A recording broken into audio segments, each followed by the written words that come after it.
তো আজকে 27 তারিখ। এই সপ্তাহের অনেকজনের ব্যাপারটা বুঝতে পারেনি। এই সপ্তাহের যতজনকে চপ্পল বিক্রি করা হয়েছে মোট 77 জন। তো তাদের ভিতরে 1 থেকে 77টা মানুষের কাছে আমার এই কুপন দেওয়া আছে, সবাইকে একটা করে।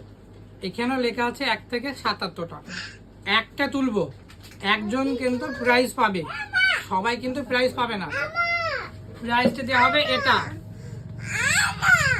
তাহলে দেখতে পাচ্ছ এখানে আছে সব টিকিট। এখানে আমি হাত দেবো এবং একটা তুলবো।